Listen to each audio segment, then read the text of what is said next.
At 19 years old in the Maple Leafs, when they're not playing that well, it's a big challenge for a young goaltender. Starting up front for Boston, Craig Janney along with Cam Neely and Andy Brickley. The Leafs countering with Olczyk, Lehman, and Osborne. An offside called at the Leaf blue line.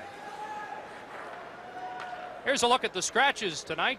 Jim Weimer just getting back off an injury, and Greg Johnson, the former Marley, has been sent to the minors. The Leafs called up Scott Pearson. He is not in the lineup tonight, along with Todd Gill. Scott Pearson getting extra work this morning at the pregame skate. We thought he might be a scratch, working on his passing this morning. Brad Marsh behind the goal, watched by Neely. Ray Bourque pinching in, got his 800th career point last night, number 77, and what a season he is having. And Olczyk almost got loose at center. Here's Neely turning back in. Neely for Alan Peterson, looking for his first goal of the season. There's Al Iafrate for the Leafs, takes a hit from Peterson, loose puck, Neely, and Bester called upon to make a sharp save early. Now here comes Olczyk, Lehman loose on the right side. Here's Gary Lehman, back to Olczyk, and Bourque got back to tip it away. Up ice comes Neely along with Janney. Janney feeds it behind the goal. Olczyk takes it there. 1 minute gone, first period, and they're starting quick. Gary Galley, former Washington Capital, one of 4 ex-Capitals in the Bruin lineup tonight. Marsh now flips it to center. Galley off the boards, misses Bobby Carpenter with the pass. And back to get it's Tom Kurvers. Bank pass and a nice one to Dom Boos. Clark's loose on the left side. Dom Boos is in, shoots, and Andy Moog makes the stop. And he'll hold on for a faceoff. A great save by Andy Moog, staying on his feet, stayed right with Dom Boos all the way across, and got his glove on it. Andy Moog, who has struggled of late, when he's not playing well, he falls down too quickly. Here, great patience. Look at Moog. Stays on his feet all the way, makes the save, knocks it in the air. Look at Clark. Gets position on Clark, and Moog is able to get the whistle. Well, Andy Moog's won just one of his last 7. He's struggled of late, with both goaltenders making good early stops in this one. Bester made a good save on Cam Neely, but you saw Alan Peterson in the play, and that's Mike Milbury. Get all the defensemen involved. McIntyre, Reed, and Francischetti for the Leafs. Brian Curran bumps his man. Now loose on the far side is the former Toronto Marley, Rob Semeta. He goes to the boards with Tom Kurvers, and icing is called.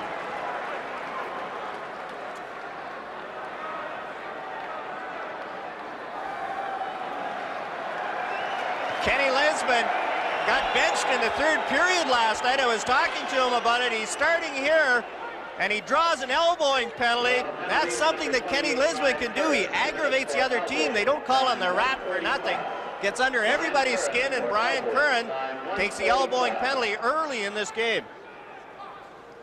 And so the Bruins go on the power play. 6th in the NHL. Curran off for elbowing early in the game. And the Leafs 14th in penalty killing. Let's take a look at what happened. There's the penalty, and it's Curran. You see both hands. It could have been roughing, could have been elbowing. Had his hands up, gave him a shot, gave Bobby Carpenter a shot as Carpenter chipped it out to Kenny Linsman. Takes the elbowing penalty. We're having trouble with the scoreboard here at Maple Leaf Gardens. The penalty time clock doesn't want to register the time. There you see it is still blank, although Curran is in the penalty box for 2 minutes. So they'll have to use a hand timer, and Ron Hogarth goes over to explain the situation to Mike Milbury. And there's Rob Ramage, who I think a lot of people didn't expect to play tonight after taking that hit in the eye and 10 stitches the other night. And you note that there is no visor. He mentioned that he just wasn't sure, despite almost losing the eye Wednesday against Detroit, that he'd feel comfortable wearing a visor. It was amazing how quickly the swelling went down. He had ice on it right away, and you can see it doesn't look nearly as bad as it did 2 nights ago. It was closed up tight Thursday. So the Bruins go on the power play, and this is Craig Janney inside the line, leaves it for Brickley. The shot right on, handled easily by Bester, who hands it away. And here's Ray Bourque. back to Nhl. Firing it in. Nhl, rebound, scores!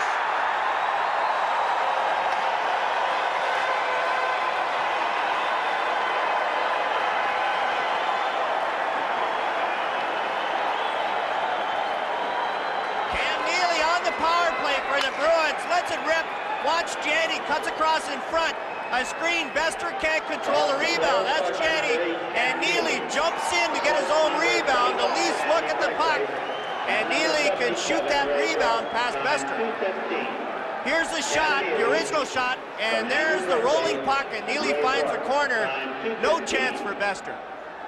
Brickley and Bourque get the assists on Cam Neely's 24th of the year. It's a power play goal at 2:15, and Nhl has 4 goals in this season series against the Leafs already.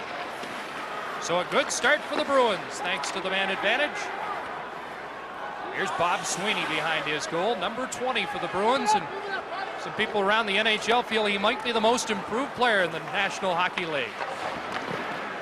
Nhl losing, or Sweeney losing the puck, and Daniel Marois forces a face-off in Boston territory. The Bruins striking first. They lead 1-0.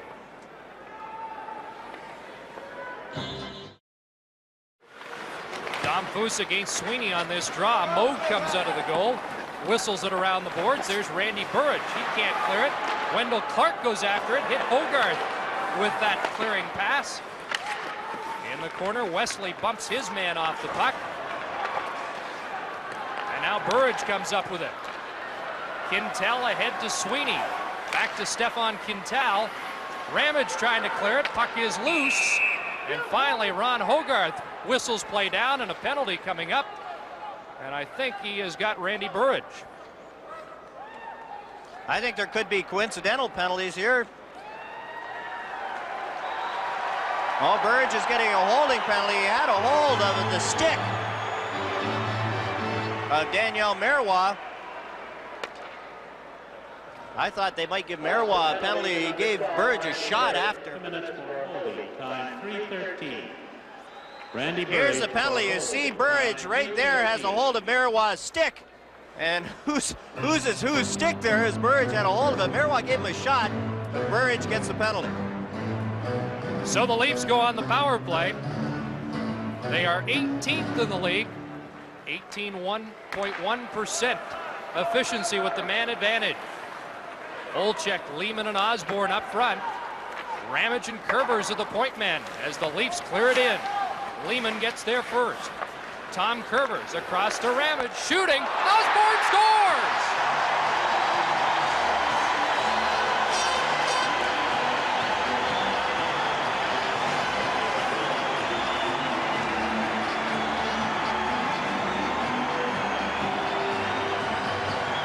Mark Osborne, who has really improved in his first half this year. Here's a shot by Ramage, a good low shot, tipped by Osborne to start with. And there he is picking up his own rebound. Now watch Ray Bourque.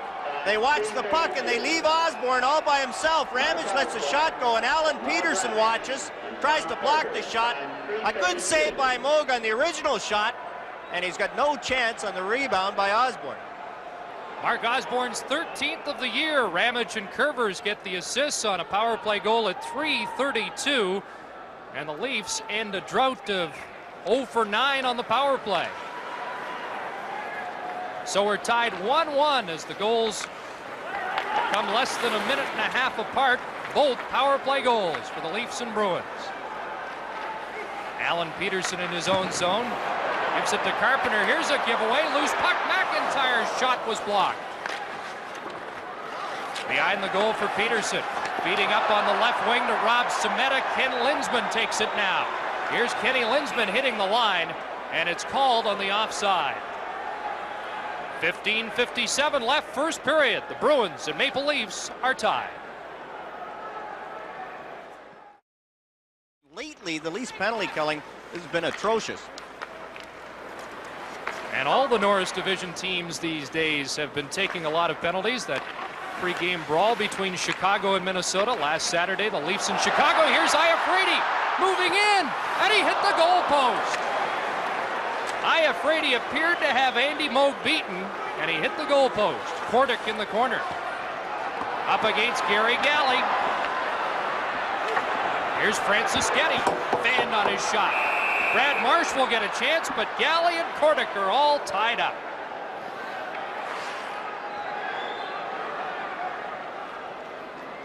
There will be penalties. I don't know what for. Delay of game or holding? John Kordic's been in the summaries these days for his goals, but he's headed to the penalty box. Tom Curver's there for Toronto, up to Tom Fergus. Fergus playing with Vincent Damphousse and Daniel Marois. A lot of talk about Wendell Clark taking over Fergus's position on this line, but right now it is Damphousse, Marois, and Fergus. Sometimes a coach just does that in a practice to shake a player up. There's lots of reports in the paper about it, but here we got Fergus out there now. Marois with the steal, cross ice, Damphousse right on! Andy Moog looked behind him, but hung on.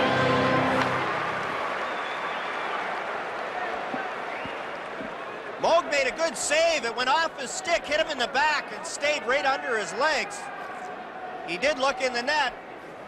Here's a shot by Damphousse, and Moog is right there, starts to fall down. You see it hits the top of his stick, hits him in the backside. He's able to cover it up. Goaltender with 3 Stanley Cup rings as an Edmonton Oiler. Now sharing the duties with Reggie Lemelin as Tom Fergus steps in this face-off against Bob Sweeney in the Boston zone. Despite the talk of a demotion for Fergus, his number is up quite notably over last year at this time. The only number that isn't up is the plus-minus, which was minus a ton last year. He's dropped that 14 points. Fergus over the line. Marois just a step offside. And Marois took a shot at Alan Peterson. Marois was flying. He had Peterson caught flat-footed. He would have been in on Andy Moog. Half a step offside, called by the linesman Mark Vines. Well, you mentioned the message that might have gone out to Tom Fergus. I think it was intended as well for Daniel Marois and Vincent Damphousse. Here's the pass. Now you decide yes, it looked like he was there before the puck got there anyway. It was hard to tell from that angle, but to get there that quickly, he must have been offside. Big Alan Peterson just drops it down into Leaf territory. Bester out of the net. Cam Neely back on the ice with Brickley and Janney. Iafrate trying to dig it loose against Andy Brickley. Brickley with 2 game-winning goals against the Leafs last year in their season series. And now out at center for Ray Bork. Craig Janney in the middle. Hits the line, drops for Neely. Bork moves up, Neely shooting, Bork the rebound, and what a save by Alan Bester. One of Alan Bester's biggest assets is his quickness. He's a small goaltender, tremendously quick. Here you get a chance to see it. Here's a shot by Neely. Now watch the quick left hand. Bork lets it go, and there's the left hand. Alan Bester, a big save, as another one of the Boston defensemen, Ray Bork, jumps up into the play and has a good scoring chance. Face-off in the Leaf zone, and Iafrate up with the puck. 2 early power play goals have this game knotted at 1. Gary Lehman hits the line. Brad Marsh moving up. He may get caught. Here comes Neely. Long shot in, and Bester elects to hold on for a face-off. 13:28 left to go here in the first period. The Bruins and Leafs are tied.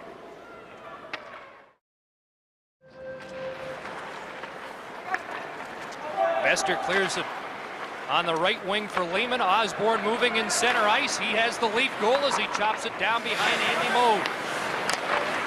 Now the Bruins move it up. Neely to Stefan Quintal, a former first-round draft choice of the Bruins in 1987. And now a puck shot down the ice, and Moog has to come way out of the net. And he could get trapped. There's Osborne to Lehman. In front, Curran can't get a good shot away. Osborne's there. Moog is down, and the Bruins clear it to the corner.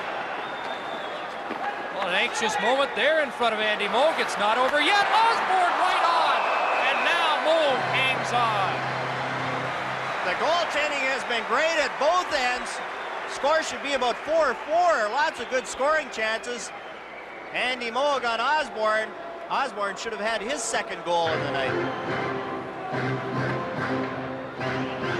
Here's the pass out to Osborne. Now watch Andy Moog. Stays on his feet. Patient. Now he goes down. Brian Curran can't get it over him. They make the play around, and here's the chance for Osborne. Moog stays there, stays in square, middle of the net, makes the save and covers up. Johnny McIntyre steps in for the Leafs against Ken Linsman on this faceoff. McIntyre, Francis Ketty, and Wendell Clark. And from the draw, the Bruins come up with it. Don Sweeney feeds it on the right side for Bobby Carpenter. He's tied up with Richardson. Cimento follows in. Here's Carpenter rolling it through the goal crease. Now Francis Ketty starts up. 9 goals this season. His career high is 12. Francis Ketty barging in. McIntyre tried to center and was checked.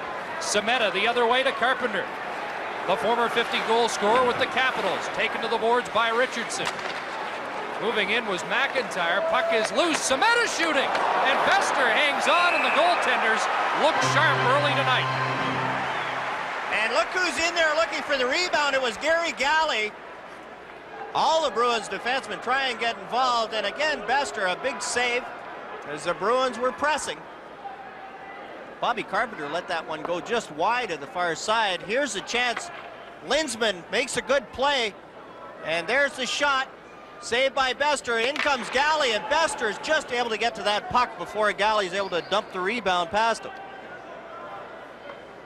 There's a look at another one of the former Washington Capitals, Gary Galley on the Bruin defense, and Alan Bester has some equipment trouble as he makes some adjustments to that mask. Alan Bester is one of those young goaltenders that was forced into the fray at 19 years old by the Leafs. He's been with the organization. This is his 7th season. But he has felt the effects of being under pressure, and he's never really taken over that #1 spot. Last year he played 43 games, and they traded Kenny Reggett figuring Bester was going to be #1. And then this year, Mark LaForest has come up with some big games. They bring in Peter Ing, so Bester has never really been consistent enough to take over that #1 job for the Toronto Maple Leafs. You mentioned being a young player in Toronto. I spoke with Dave Hannon, who is still out with a strained knee ligament, and Hannon talked about how tough it is as a young player to play here at Maple Leaf Gardens. 1-1 the score. As the necessary repairs have been made.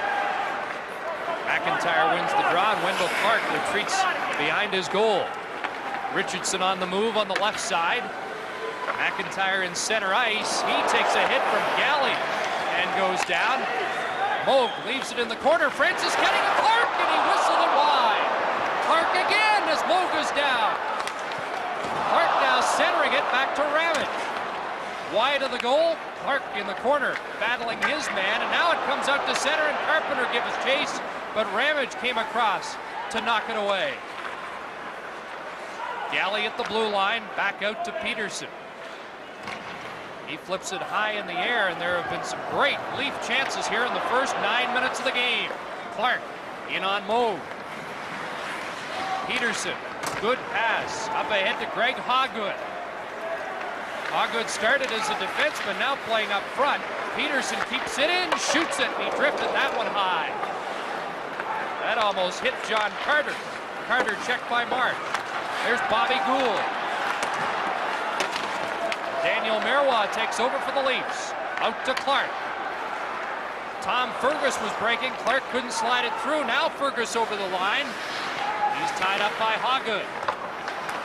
Fergus stays with it. Moog chops at it. Iafrate moving in. Ray Bourque cut off that pass, and here come 3 Bruins out of the zone. Gould hits the line. Shooting. Bester holds on. Gould let that one rip, and Bester was on the way down. He was lucky to make the save.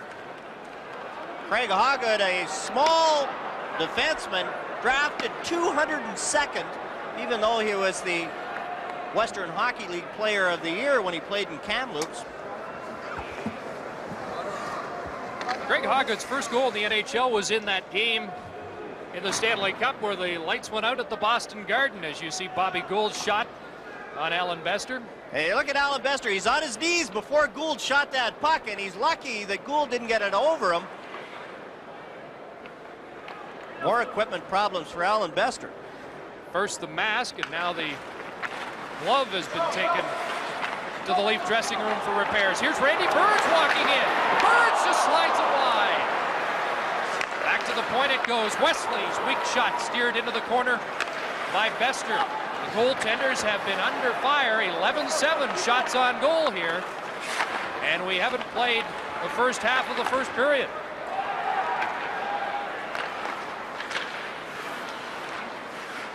Burge in center ice. Takes a hit from Fergus. Ryan Curran clears it in. This could be icing. Fergus gets to it first. Dom Foose. Leafs changing and only 2 men down in the zone. And Dom Foose would do well to get a whistle here. Now the Leafs have a full complement on the ice. Fergus knocks it free.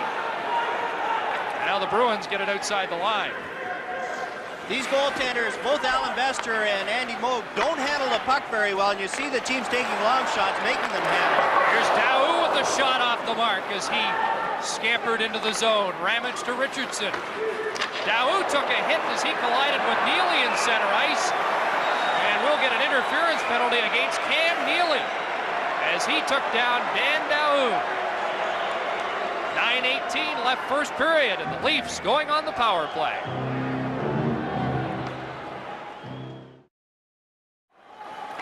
Olczyk, Osborne, Lehman. Lehman behind the net trying to tuck it in front. Here's Eddie Olczyk. Back to Ramage. Across to Curvers. In the Lehman, fanned on it, and Burge comes up with it. Ahead to Bob Sweeney. Sweeney and Bork at center, and they lose control, and the Leafs regroup. Captain Ramage across to Curvers. To Olczyk. Here's Gary Lehman moving in, and his shot deflects high.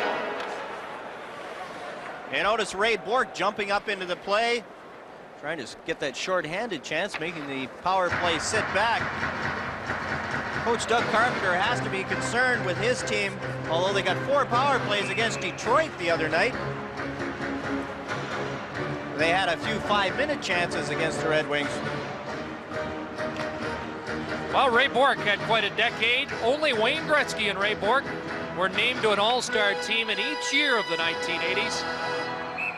In fact, Bork has been on more all-star teams than a former Bruin great defenseman, Bobby Orr.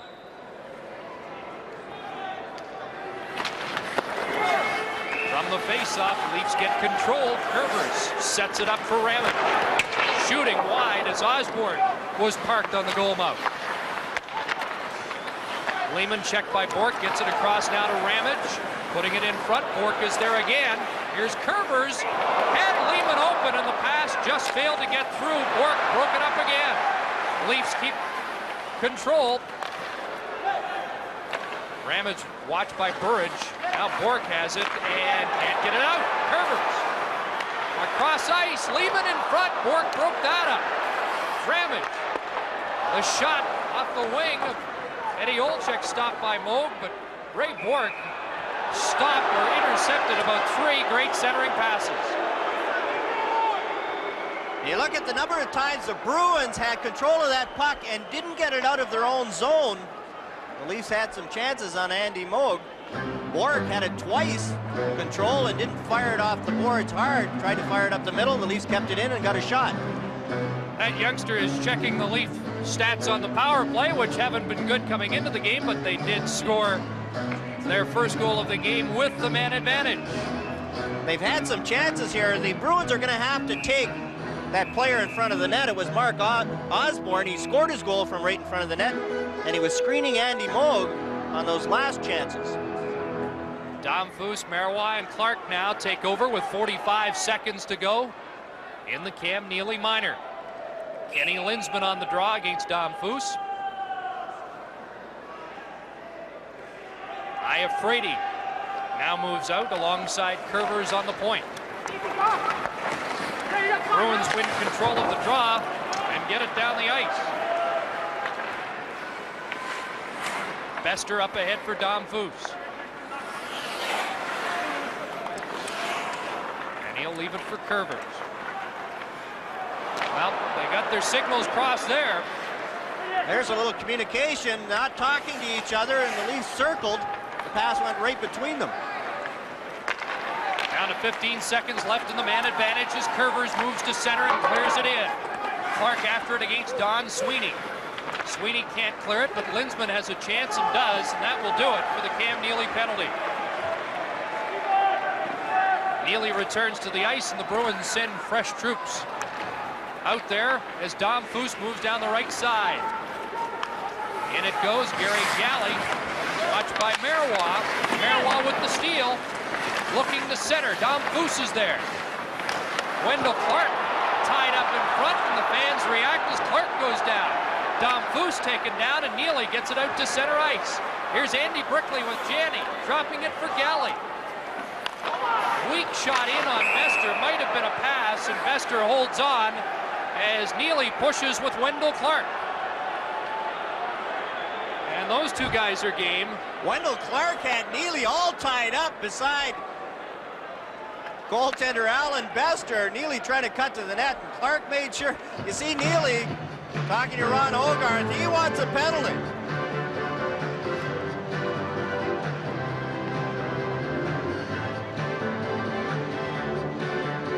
Well, we mentioned off the top that Cam Neely wasn't going to be playing as physical as before, but when you put Wendell Clark and Cam Neely out there together, you know sparks are going to fly. Cam Neely has said he's had a few opportunities this year where last year he would have dropped the gloves and gotten fights. He's showed his restraint, and he has 23 goals already in 38 games.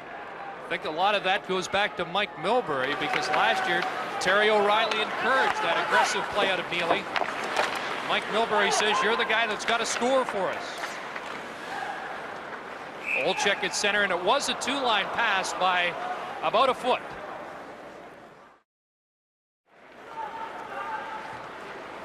Here's big Luke Richardson hitting the line. Draws a couple of Bruins, and Bourque gets it to center ice, and there's Janney after it. Janney with Neely catching up. Janney just leaves it there, and Brickley couldn't reach it. Ramage is there. Rob Ramage starts back for the Leafs. Osborne got crossed up with Olczyk, and now Janney once again. Missed a lot of time with a knee injury earlier this year, and he's a valuable member of this Bruin offensive team. Janney says it's still sore, but he's playing with the pain. The doctors say he can't hurt anymore, so he's out there every night, and he has been playing well. Gary Galley to Don Sweeney. He had 2 goals, his first 2 of the season last Saturday against the Detroit Red Wings. Now Galley on the move, hits the line and fires it high, and a big rebound off that glass. Loose in front, cleared away by Iafrate. Kordic now chops it out. There's Francischetti.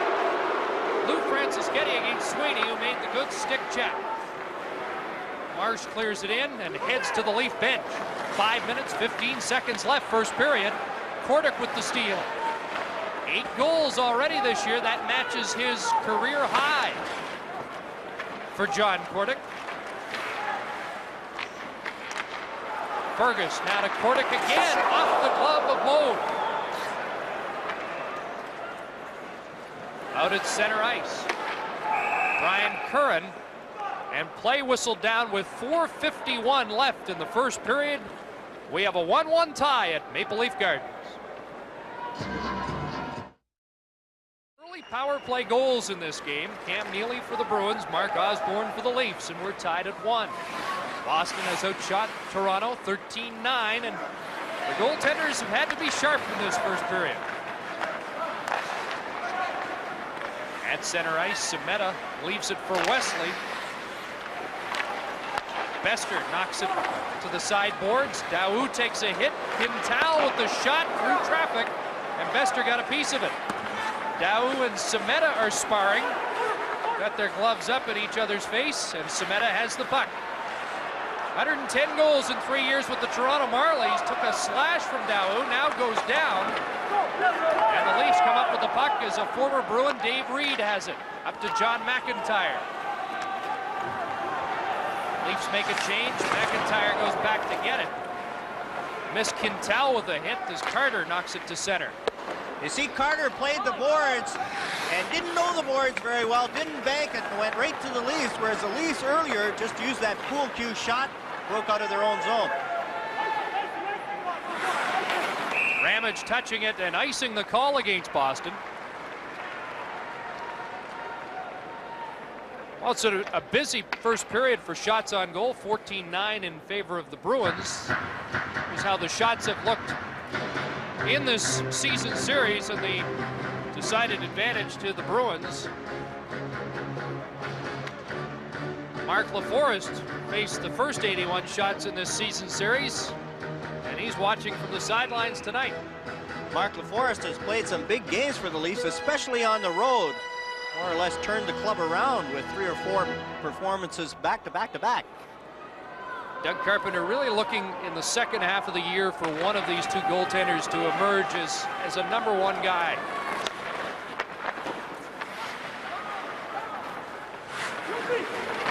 Gary Galley up to Bobby Carpenter.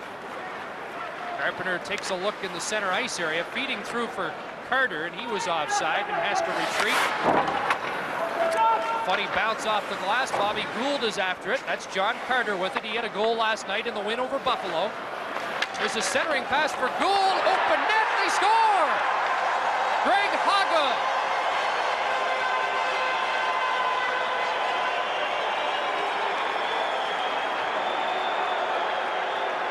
You talk about the goalies, one of them trying to emerge as the #1 goaltender, and you can't let in any bad goals. Here, Alan Bester stops the pass, goes to grab it, and he's beaten to the puck by Hagen. Once you commit yourself, you're dead. Bester dives out for the puck, can't reach it, and here's Hagen, the converted defenseman. He's great with the puck. Makes no mistake, he didn't just slide it along the ice.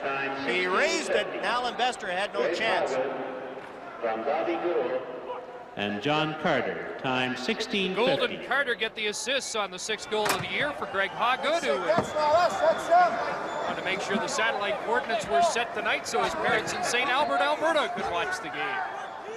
It's amazing a guy with his stats was drafted so low, and there was an interesting article in one of the Western papers talking Theron Fleury was the spokesperson for all the mighty mites playing throughout the NHL, Greg Haga being one of them.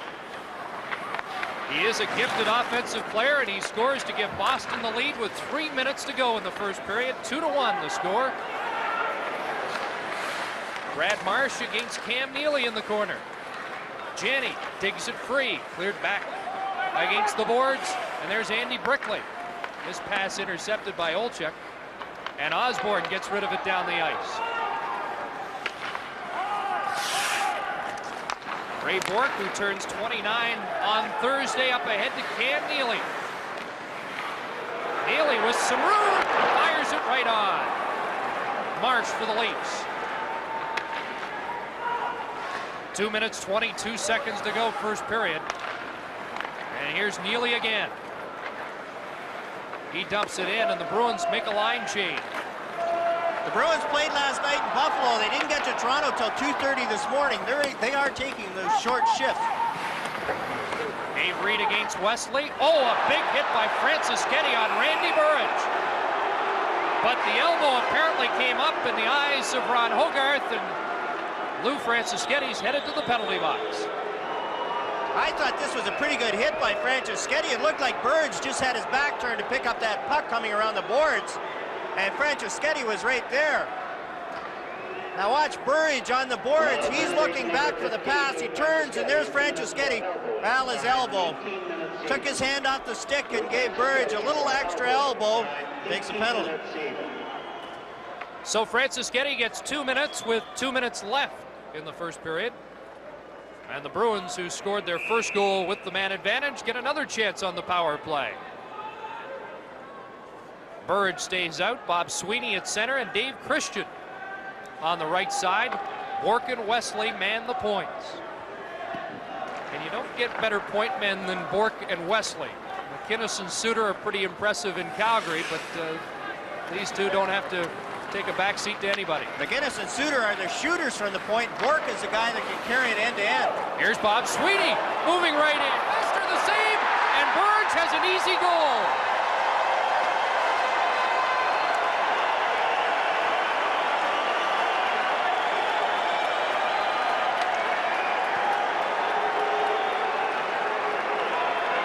The Bruins power play, 2 for 2. Watch the move by Sweeney.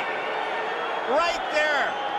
Goes right in. The shot, no chance for Alan Bester. Tom Curvers, look at Tom Curvers sweep at Bob Sweeney.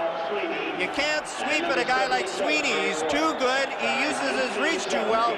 Curvers played the puck, got burned, and Burge gets the easy empty net goal. Bob Sweeney and Ray Bork with his second assist of the game, helping out on the Randy Burridge goal. And the 7th round draft choice, who has been one of the most consistent players for the Bruins over the last 3 years, gives Boston a 3-1 lead. So the Leafs have given up 7 goals in the last 2 periods they've been on the ice. Dom Foose hits the side of the net, and Andy Moog holds on. It's one of those situations where you panic every time the other team gets a puck. You have no confidence whatsoever, and you can see Doug Carpenter wondering, well, what does he have to do to get his team out of this? The last 3 games they've played, they've allowed 20 goals, and here it's continuing on tonight. In the 9 games before that, they'd only allowed 24, so it's hard to figure out how a team could turn so sour so quickly. Leafs had penalty-killing problems against the Bruins on Boxing Day in Boston, and then tonight 2 more go in.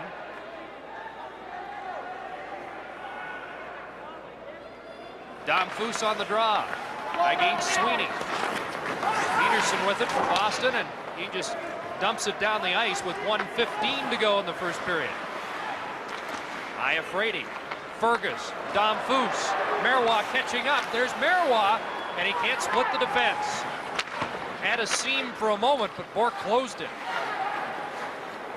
Under a minute to go, first period. Well, the Leafs have had their chances in this first period. Andy Moog made some big stops, and the Bruins have taken advantage of their chances on the power play. The Bruins are one of the hardest teams in the league to play catch-up against because they do have those good defensemen like Bork and Wesley. It'll jump up into the play and create 3 and 2-on-1s. Marsh with a half minute to go. Linsman apparently didn't hit it with the high stick. And the Bruins cleared in. Fergus with 20 seconds to Dom Foose. Galley back for the Bruins. Leafs make a late change.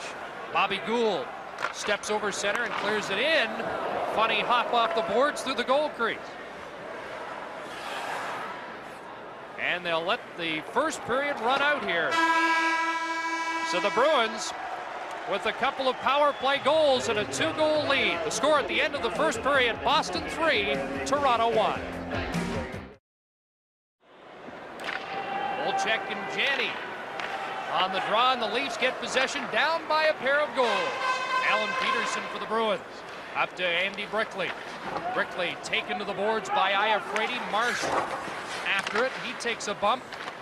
Janney forechecks. There's Neely with it. He had a goal in the first period. Bork the shot. Drifts high. Janney in front. They score! Cam Neely on a nice pass from Craig Janney. The Leafs very sloppy in their own end, but watch Craig Janney when he goes behind the net, and you can hear Cam Neely holler up here.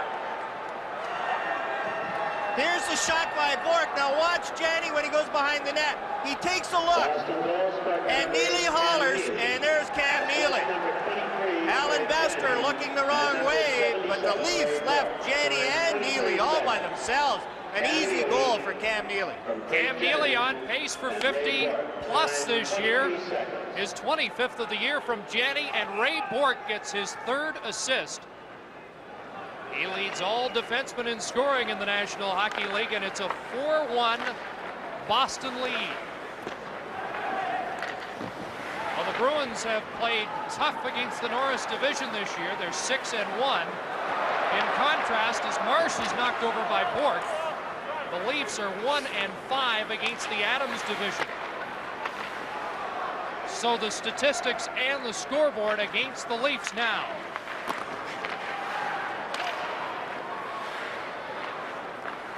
In the center ice zone, Semeta. Now Janney with Galley moving up. Craig Janney around Marsh, passing across. Neely couldn't get a shot away. And the Leafs try to move it up ice. Wendell Clark in over the line. Dom Foose in front. Marois was there, but the pass was high. Clark in the corner. There's Dom Foose behind the net, trying to center it. Galley had him all tied up. Here comes Linsman. 3-on-2 the Bruins. And a nice defensive play there by Brian Curran. Curran's lead pass missed Marois, and icing is the call against the Leafs. Let's take a look at the scoring in the first period. Neely got the Bruins started on the power play from Brickley and Bork. Osborne with the power play goal to answer for the Leafs, and then 2 straight for the Bruins. Greg Hoggood and Randy Burridge, another power play goal for the Bruins. 18-9 shots on goal in favor of Boston after 1, and they have scored on their first shot in this second period. 23 seconds, the time of the goal that has made it 4-1 Boston. The Bruins have really been skating. It's hard to believe they played a tough game against Buffalo last night, a 4-3 overtime game. There's a shot right on goal. Bester making the stop through traffic. The Bruins, the only team to win in Buffalo this year. They've done it twice. Wesley touches it, and icing once again the call. And there's a look at the defenseman of the 90s for the Boston Bruins. We've seen Ray Bourque put on quite a show tonight, but Glenn Wesley will carry the mantle into the 90s for the Bruins. I played with Glenn's older brother, Blake, when he was with the Quebec Nordique and Hartford Whalers. A big guy, looks an awful lot like Glenn, but nowhere near the puck handling skills of his younger brother. And Glenn, part of that Cam Neely trade, and sent Barry Peterson to Vancouver. There's a shot right on from the faceoff, and Curvers takes the glove pass from Bester. Pass on the right side for Kordic. McIntyre follows up, clears it in on Andy Moog. Now on the far side, it's Dave Christian. At center ice, Sweeney hits Burridge. Randy Burridge shooting, and he rolled the changeup wide of the goal. Back comes Kordic. Across for McIntyre, shot. He was tied up, didn't get good wood on it, and now Kordic crashes into the net along with Glenn Wesley. We'll be right back after this message.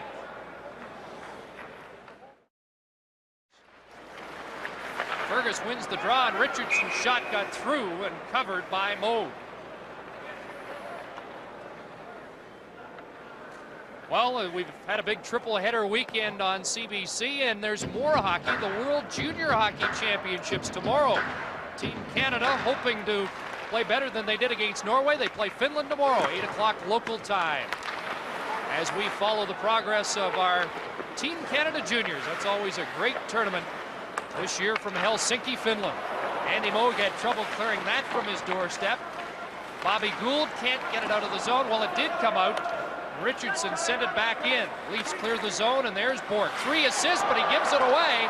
You don't see Ray Bourque do that often, but he knocked his man down, and they get it out. John Carter scampering after it. Carter into the zone. Smothered by Ramage. Bobby Gould follows up, though. Bruins circling. Puck loose. Don Sweeney knocks it. There's Gould shooting. Hoggood hit the outside of the post as he looked for his second of the night. Galley taken to the boards by Dave Reed. Hoggood's shot is wide. There's a loose Leaf glove on the ice. It's cleared away, and the Leafs get it to center. Tom Fergus by himself took a look. Now waits for help. Clears it into the corner. There's Daou to Reed. Shot well off the mark, but Marsh has it. second try, Marsh right on. Mo kicked it away. And now Daou with the stick up, and he has words with Gary Galley. And this started about 30 seconds ago, John. Galley had Daou pinned behind referee Ron Hogarth, and then Daou came out and reacted. Penalties coming up, 15:37 left in the second period. Coincidental minors. Referee Ron Hogarth doesn't want to let another game here at Maple Leaf Gardens get out of hand. And neither do the Leafs, who would like to get on the scoreboard quickly and cut into that Bruin lead. Here's a look at Ron Hogarth, who is trying to keep things under control here at the Gardens. They have been out of control the last week or so. And there's Daou. You saw the elbow on Gary Galley. Galley had a pin behind the net. He didn't want Daou to get into the play as the Leafs were applying some pressure. They called it roughing against Galley, high sticking against Daou. Wasn't it the Leafs calling for an end to the high sticks that have been plaguing the NHL the last couple of weeks? Here's a pass in front. Lehman to Olczyk, just failed to click. And Janney starts the other way with Bourque. Both have been forces tonight. Cam Neely, another one. The three top stars in the game so far on the ice together. Neely with a pair of goals and the puck. Takes a look. Dumped in the corner, Neely after it. Marsh has him tied up. Janney there as well. Hogarth says play it, and they do. Brickley now taken to the boards by Iafrate, and Marsh dumps it ahead. And it comes outside the line. Olczyk almost stole it. Now Linsman feeds to an open wing, and Gary Lehman turns. The Leafs leading scorer winding up. Hits the line with Olczyk and Clark. Lehman almost went all the way. But back comes Boston. Rob Cimetta at center. Working against Iafrate. Helping out is Curran. And Gary Lehman sends it ahead to Iafrate. Iafrate across the line. And Andy Moog held the short side and holds on for a face-off.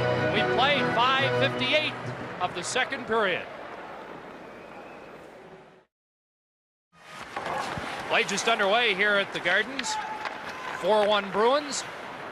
That shot from Quintal doesn't get through. And Brian Curran, who suffered a throat injury Wednesday night against Detroit, gets it outside the line, and now play is whistled down. It's interesting, John, as we look at Ken Linsman, that the Boston Bruins last missed the playoffs in the same year that the Toronto Maple Leafs last won the Stanley Cup. Kenny Linsman, teammate of mine in his first year in pro. One of the older guys looking forward to expansion. I was talking to him today, and he has maintained his skating ability. I think that's why he's still a force in the NHL. And there's a lot of teams around that want a Kenny Linsman. The Oilers picked him up 1 year on their way to a Stanley Cup. Use his speed. You really did age him by saying you were a former teammate. We're talking about age this morning with Reggie Lemelin, who was one of the oldest players in the NHL. Not in the top 5. He pointed that out. He was. Here come the Leafs. Mark Osborne inside the line. Marois catches up as Doug Carpenter changes the lines. Curvers shooting right on, and Curvers took quite a hit after delivering the shot. Curvers goes to the bench without his stick. He took the shot and then got one. There's a lead pass. Just missed Dave Christian. Ramage. Can't get by Bourque. They talk about Bourque quietly going about his job, but he is shining tonight. Can't get it out this time. Francischetti turned. His shot goes off Peterson. Bourque's after it. Spun around by McIntyre. Up it comes to Burridge. Cross ice it goes to Christian. Ramage had him lined up in the center ice zone. Christian saw him at the last minute, went down, or he could have been hit right in the knee area. Here's a guy known for his body checks. Richardson, but can't clear it. Peterson shot deflected wide by Hoggood. Out in front it goes. Bester the stop. Hoggood's been dangerous tonight. Bobby Gould lost the puck to McIntyre, but Bork is there. Gould goes after it with Hoggood. Richardson broke that up. Now it's Bork. Gould into the corner with Hoggood and Carter. Hoggood and Ramage go after it. Down goes Ramage.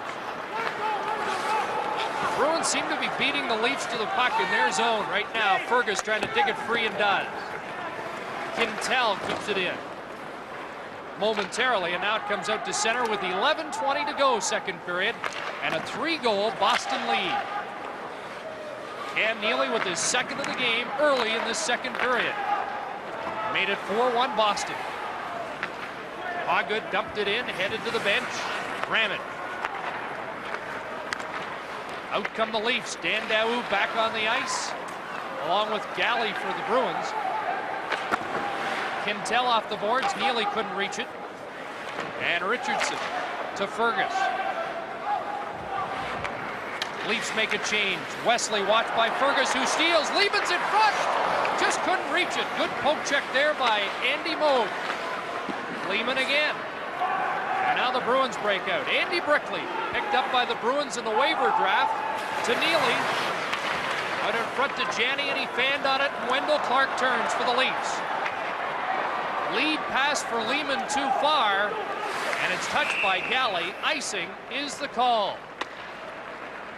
10 minutes, 20 seconds left in the second period. Doug Carpenter's team trails. And the Buffalo Sabres in Boston, but they won in Buffalo. It's amazing. Right now they trail the Sabres by 7 points, tied with the Canadiens for second in the Adams division, but with 3 games in hand on Montreal. And tonight the Bruins leading here by 3, the Canadiens in a 2-2 tie at the Olympic Saddledome in Calgary. Interesting race in that Adams division. Buffalo with the lead, and then Boston and Montreal tied, and Hartford has crept back into the race as the Bruins are called for icing. At one time it looked like Hartford would be left behind, but they've played pretty well of late. Brad Marsh has played very well for the Leafs in the first half. One of their top players. Stays in great shape. He's a first-round draft pick. Another one of the Leafs players that was a first-round draft pick. A first draft pick of the Atlanta Flames, 1979. Mentioned Reggie Lemelin a little earlier. They were teammates in Atlanta. Captain of the Calgary Flames for a while. Great leader. Another Atlanta Flame on the ice tonight, Bobby Gould. Might be a hockey in Atlanta again come expansion time. Lots of talk about that, getting hockey back into the Deep South. From the face-off, Leafs get the draw, and Curver's shot hit Rob Semeta. Rolls down the ice. You played in Birmingham. Do you think the South would support an NHL team on a regular basis? I really do, and I think it's up to the other teams saying, well, can we afford the travel and the time to get to places like Atlanta, Houston, Dallas, San Diego? I think they'd all be great cities for NHL hockey. Mark Osborne with the lone goal for the Leafs tonight. He tied it early in the first period on the power play. And there is a set of new line mates for Mark Osborne right now. Dom Foose and Marois. The talk before the game was Wendell Clark playing on this line, but Doug Carpenter is shaking things up, looking for a combination that can dig the Leafs out of a 3-game winless streak. You know, those 8 games in a row at home look great on the schedule until you run into them and you're not at your best, and sometimes it's tougher to play at home when you're not going well. Well, the teams they have coming in, they have to beat some of them. The Islanders and Quebec, you have to win those kind of games. Semeta drops for Bork. His shot well off the mark. Linsman goes after it. Benched last night for a spell in the third period, but playing with some jump tonight. One of the differences in Boston this year, the veterans are being benched at times. Mike Milbury's not afraid to shake things up himself. He's a good people person, and he can bench somebody and approach them, tell them why, and they'll accept it. Marois for the Leafs, trying to barge through. Leafs played well in the first 10 minutes with lots of scoring chances, not many since. Dom Foose will try to create one here. Richardson. Back to Dom Foose. Osborne. Gets his gloves up into the face of Burridge, right in front of referee Ron Hogarth. Wesley took his man into the boards, and Osborne as well. And now it comes to center after Osborne dumped Burridge. They've got something going. Two number 12s.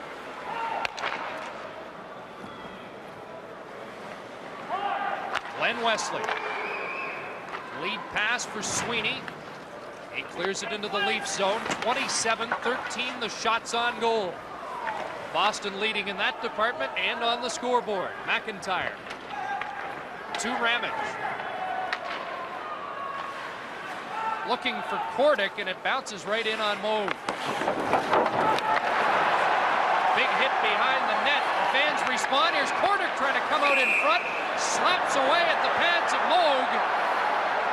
And tempers are short at this stage as John Kordic tries to get the Leafs going. 7:17 to go here in the second period.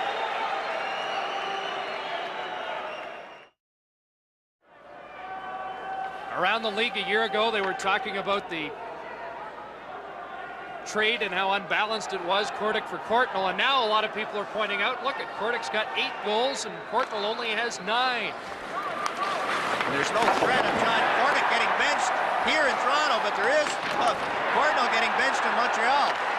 You can almost feel something about to happen here as Kordic pushes with Galley, and something will happen. Ron Hogarth will call a penalty. And John Kordic was the guy that really stirred things up. He may be going too, though. I think they're both going to go. A holding penalty against Gary Galley. Kordic is not going. Here's Kordic coming in, hitting Galley. Now watch, they both go at it.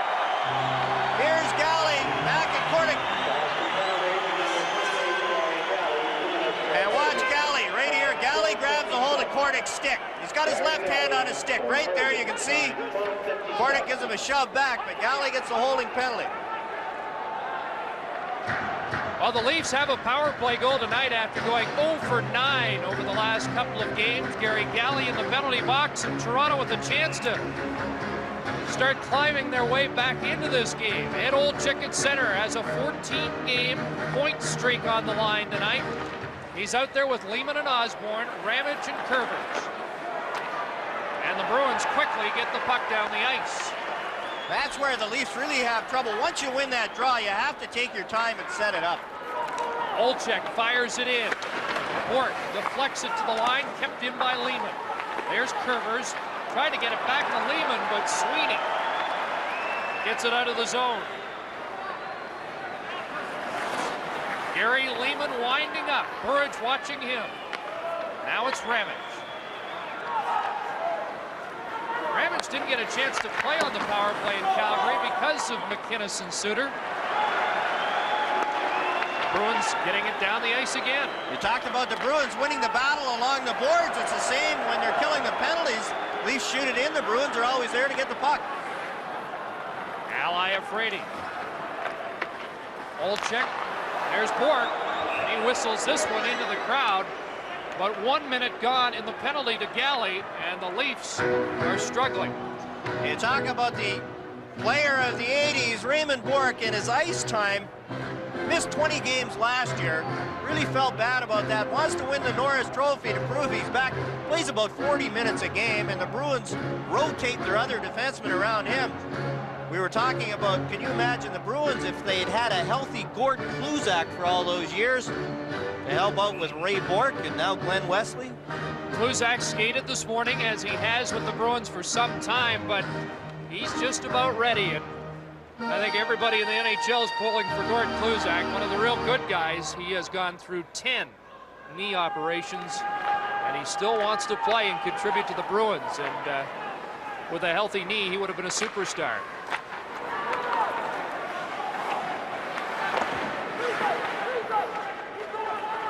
Bork after it again. Trying to pin it. Down he goes, and the Leafs can't get it free. Down to 42 seconds remaining in the Galley penalty. Again, the Bruins winning those battles along the boards.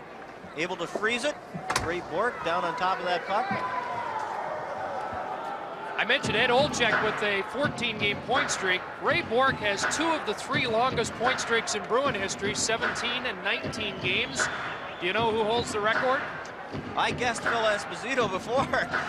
Let's take another shot. I'll say Greg Shepard. Well, you would guess or Esposito, but I wouldn't have guessed, maybe because I'm not old enough, but I wouldn't have guessed Bronco Horvat. Ooh, no, either. He's a Bronco Horvat. Jerry Topazzini and Harry Lumley and net. I can remember listening to them on the radio. Well, I asked the question because I thought he was one of your contemporaries. Here we go. Here's a loose puck and a breakaway for Bob Sweeney. In on Bester. Scores! Short-handed goal for the Bruins.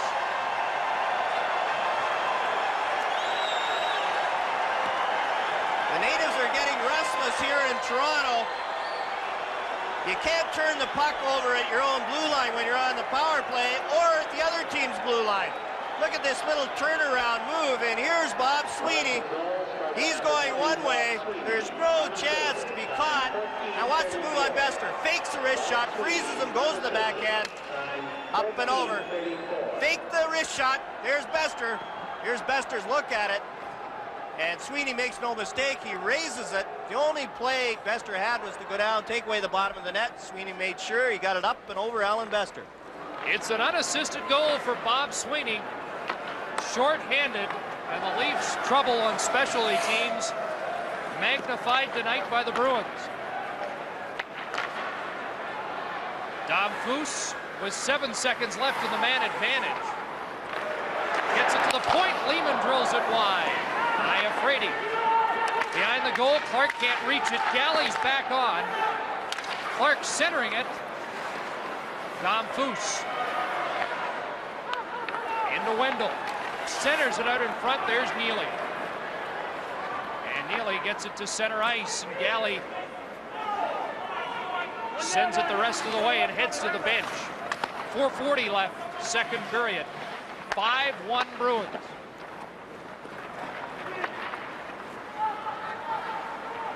Dom Foose backhands it in. The Leafs have lost their last 7 meetings against Boston, and I would venture a guess that of all the teams in the 80s, the Bruins probably gave them the most trouble. You get that mental block after a while. You only play them 3 times a year, so you don't worry about it that much. But every time you look in the schedule, you figure, oh, here we go again. Kordic just clears it inside the line, and it's sent back out. McIntyre. And Kordic right on. Ramage at the point, through traffic. Down is Franciscetti, and Moe pounces on it and holds it for a face-off. Well, when John Kordic's on the ice, the Leafs are getting chances, but they are down and way behind.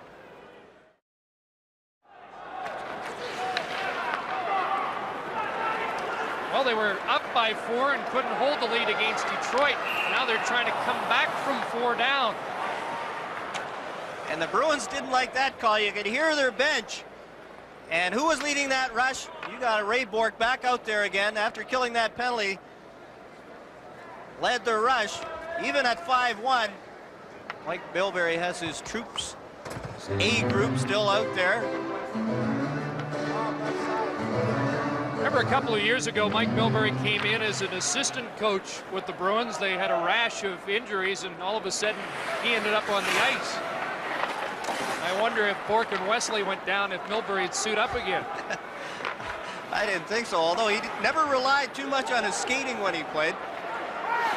You know, it's interesting, the Bruins have always been an injury-plagued team because of that old grinding style, but this is as healthy as a Boston Bruin team has been at midseason in years, and many feel it's because Milbury has changed the way this team plays. You look at the injury-riddled Philadelphia Flyers, and maybe it's the way they play. Here's Hagen racing after it. Good burst of speed, and Bester with the stop. And Ron Hogarth will call a penalty. And the Bruins, with a 4-goal lead, will have the man advantage.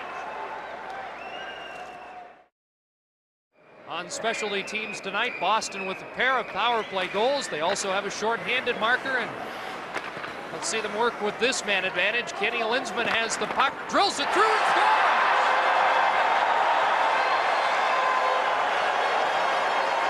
Well, that took 8 seconds. I think Dave Christian's going to get credit for this goal. Watch Dave Christian right in front of Alan Bester. It hits Christian, goes up over Bester's left shoulder. And the Leafs have allowed 3 power play goals in 3 chances tonight. Good play by the Rat, gets out in the middle, hits Christian up into the corner, and Linsman really is that veteran pro. He saw the screen, took the shot, and I'm sure Christian's going to get credit with that goal after they view the tape. So the Bruins hit the 6-goal mark for the 3rd consecutive game against the Leafs in this series, winning 6-0, 6-4 Boxing Day, and now 6-1 tonight. The initial call on the goal goes to Linsman, but I think you're right. As the Leafs break in, Iafrate to Olczyk. Now in front, Osborne rolled it wide. Lehman's there, put it through the goal crease. Centered in front again, and Lehman deflected it wide out of midair. Leafs with their first flurry in a number of minutes. Gary Lehman with some room and flips it at Andy Moe. Lehman made the play to Osborne, and Osborne took the shot. Now you see Kenny Linsman getting under the skin of Mark Osborne. You know, last night he was tangled up with Kevin McGuire in Buffalo, and when they were milling about like this, somebody in the crowd threw a plastic rat onto the ice. The trademark of Ken Linsman. Linsman from Hawgood at 1709, the unofficial goal, the 6th goal for the Bruins, but we think it will change and go to Dave Christian, and this is what happened after Andy Moe held on to the puck. There's Linsman, and look at his glove, and Olczyk right there, and in comes Brad Marsh, and then Mark Osborne, and Linsman and Osborne are the 2 that go off for roughing. For Boston, Ken Linsman, roughing. For Toronto, Mark Osborne, roughing. Time 2:08 to go, 17:52. 2nd period. Here's Randy Burridge, almost got loose. He was hooked from behind by Marois. Otherwise, he might have had a break. Now Marois and Sweeney are all tangled up, and Marois has his hands on both sticks. Ramage intercepted by Sweeney. Pass behind Burridge. Burridge has a goal tonight, and Bester will hang on. You hear the crowd giving Alan Bester the old Bronx cheer. Talking to the Leafs trainers, they were saying the record at home's been pretty good, 10-6-1, but they've either been really, really good or really, really bad. Here's Bob Sweeney and Daniel Marois. Sweeney's a big guy. He doesn't weigh that much, but he has the height and the reach. Gives Marois a little shot. Marois had both sticks, and I wondered if he was going to give Sweeney back the right one. Ramage clears it in for the Leafs. 1.5 minutes to go here in the 2nd period. The Bruins have opened up a 6-1 lead. Bob Sweeney coming in again against Ramage. Great reach on Sweeney, and he's really developing into a complete player for Boston. Back the other way. Wendell Clark. Cross ice pass. They score! Vincent Danfus gets the Leafs on the board.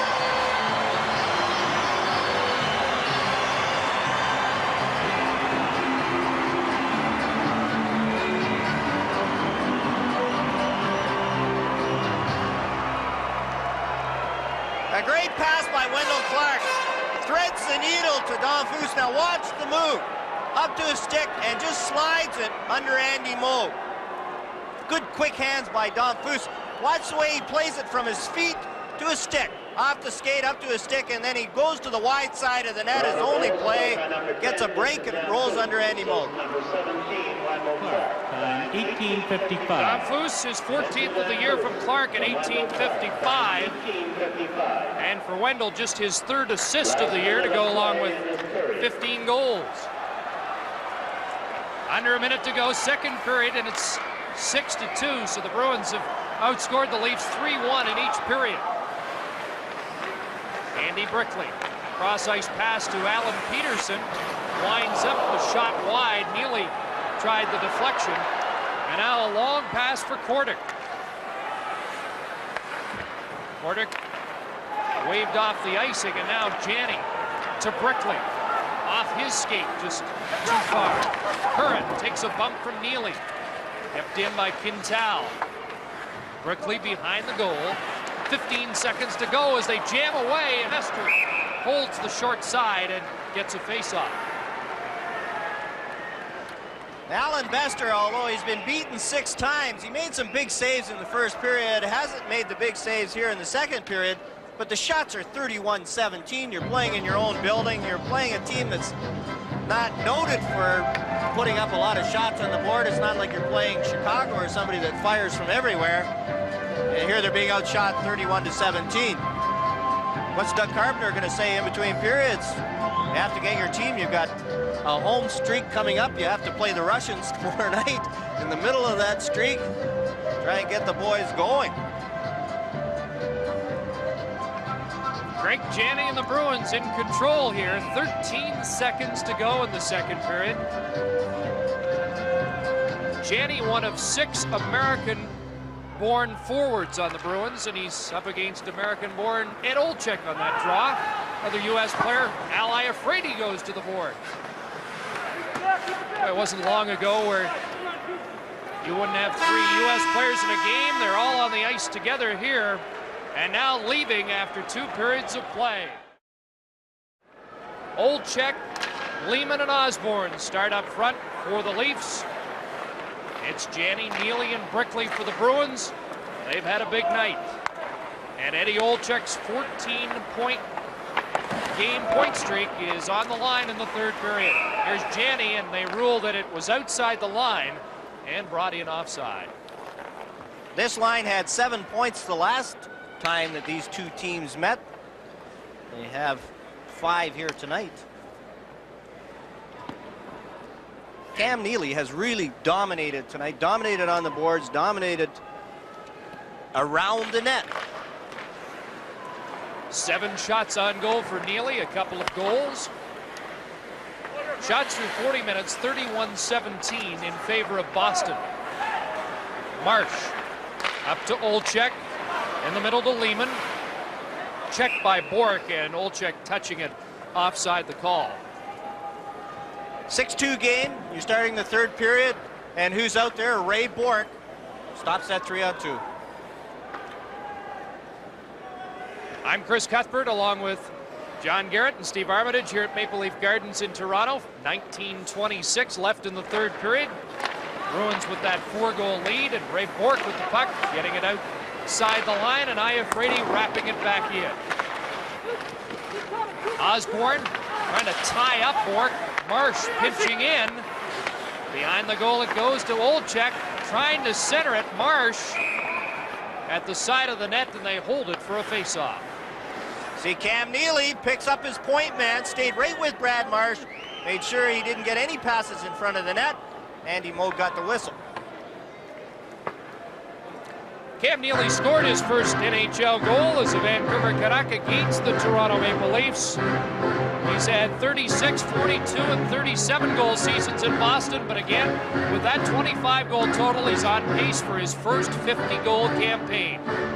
He really had trouble his first year pro because of all the fighting he did in junior.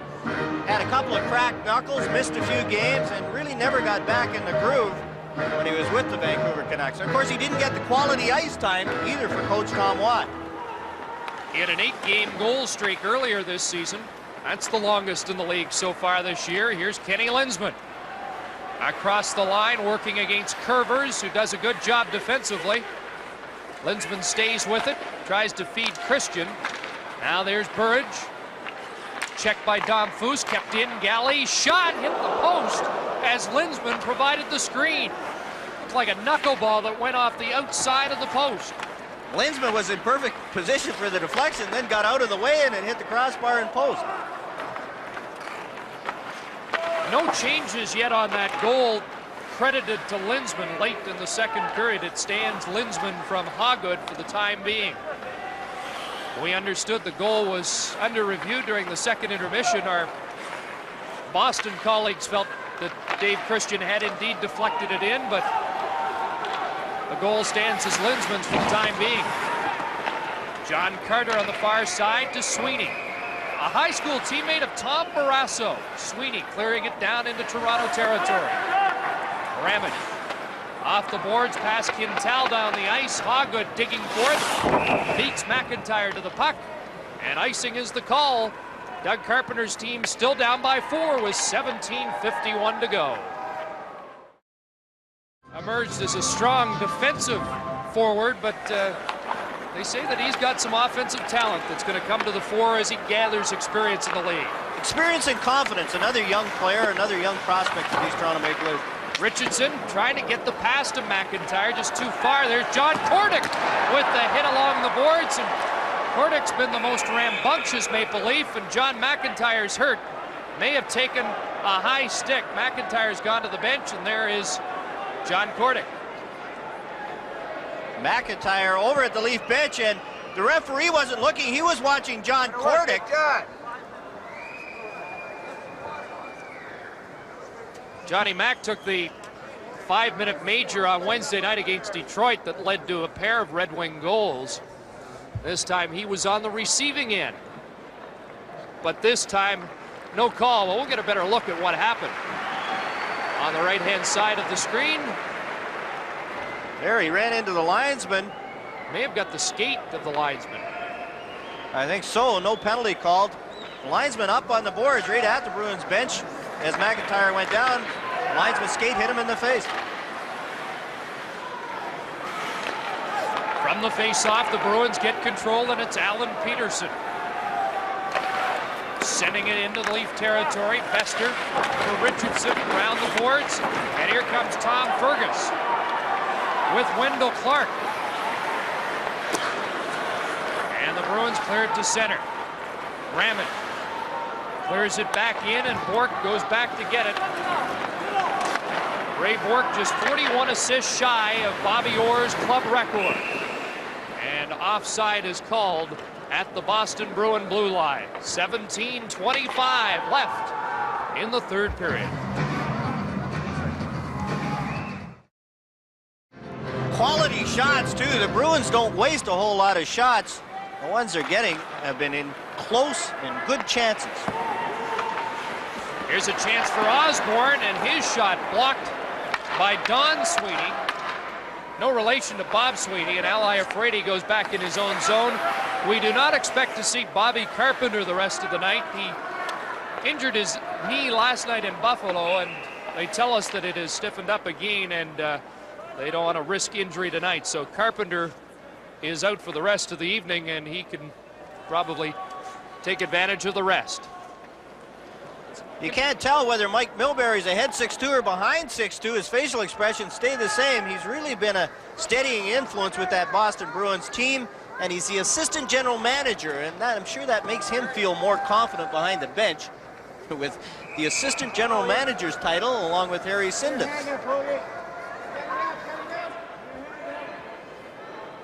Doug Carpenter, his face does tell the story of the score, I think.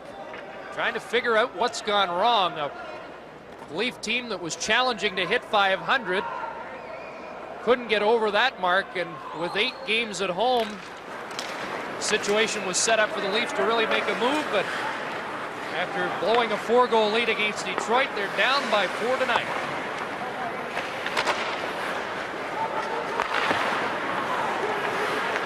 Here's Iafrate. Making a couple of moves, but he can't get by Ken Linsman. Well, the difference tonight from Wednesday night when the Red Wings came back from 4 down, they scored quickly in the third period. The Leafs now 3.5 minutes in haven't been able to strike with that type of quickness. Cemented to the line, and Christian didn't anticipate that last move, and it was offside. Semedo, a Toronto Marlborough graduate, loves to play here at the Garden in front of his old fans. Showed a few moves there at the blue line, one too many as he drew it out, put his teammates offside. Well, another Adams Division team has won tonight, and that hasn't happened for a long time. Greg Millen with 35 shots on goal tonight. He turns back the Islanders, and the Nordiques' 14-game winless streak is over.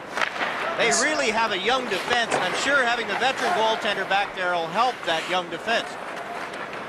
Also ending with that decision is a 5-game winning streak for the New York Islanders. Here's Brian Curran. Watched by Galley, a couple of 28s going to the boards. Wendell Clark trying to dig it free. Dom Foose helps out. Curran really going at Galley now. Puck is loose, and Curran still pushing Gary Galley. And there will be a penalty, at least one, as Galley pushes back. I think Galley's headed for the penalty box, and it looked like Curran was the instigator. But the Leafs get a chance with the man advantage.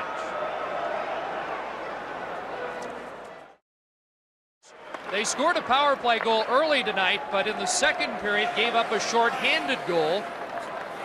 And really haven't looked good with the man advantage since early in the first period. Clark can't get loose at center, and the Bruins put it back into Toronto territory. Kerber's there, out for Dom Foose and Marois, but the Leafs don't control, the Bruins do, and it's Bourque handing it to Clark. Wendell Clark centering it when he might have shot. And the Bruins have it. Burridge slides it past Ramage and down the ice. Wesley threw that puck to Bourque. I think Bourque thought Wesley was just going to ice it.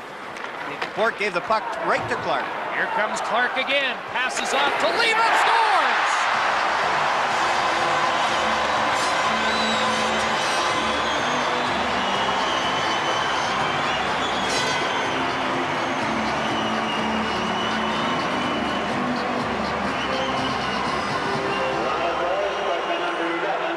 The Leafs get another power play goal. Nice pass by Clark, but look at the pucks rolling. And that fools Andy Moog, a rolling puck, and Lehman really rifles it.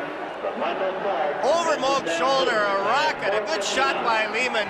Rolling puck, took off, and Andy Moog was back in his net a little bit, but a good shot by Lehman. Well, as we start the second half of the season, goal 24 for Gary Lehman puts him certainly in line for a chance at a 50-goal season. The Leafs now trail by 3, and the old coach Scotty Bowman has talked about teams down by big numbers in the third, playing 5-minute periods, trying to score a goal every 5 minutes. Well, the Leafs get one at 4:59 of the third, and now they'll try to get one before the 10-minute mark. But back comes Janney for the Bruins. Working against Marsh to Neely, and he couldn't get the pass. I afraid he had him tied up. Centered for Neely, and he can't get a shot away. Bester clears it. Certainly more emotion in the building now with that third Leaf goal. And there's a good hit. Boy, John Kordic has played a physical game for the Leafs tonight, and you've got to play that way against the Bruins. And he hasn't taken any stupid penalties. Kordic again. And he's getting a little room now. They're looking for him. Ramage can't keep it in, and Marsh has it at center. To Osborne. Well, the Leafs know it can be done because Detroit did it against them. Cam Neely clears it in. There's Ramage. A 3-goal Bruin lead. Ramage to the line, and Bourque clears it away, a race for it, and there's Dave Christian. So Bester's way out of the net. And Richardson went back to help out. Ramage, or Burridge with the steal. Now Ramage. And he hands it to Christian. Bob Sweeney's in front, and they couldn't get the pass to him. Here's Ed Olczyk. Lead pass for Lehman with Osborne. Shooting. That was knocked down. Richardson scores!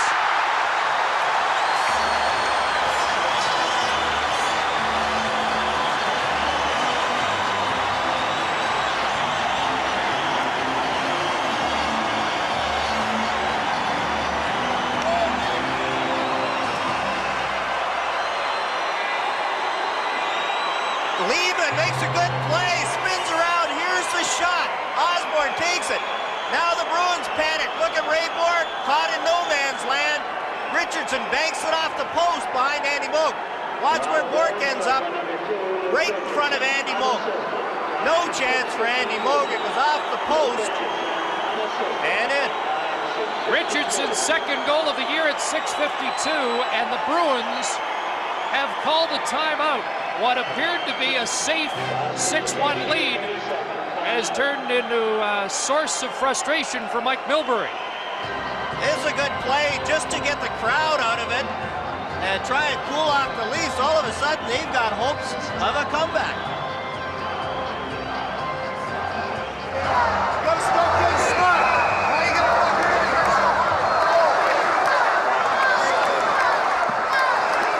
So Milbury uses his timeout, but the crowd is back in it here, and Doug Carpenter's team is too. 6-4, lots of time left, 13:08.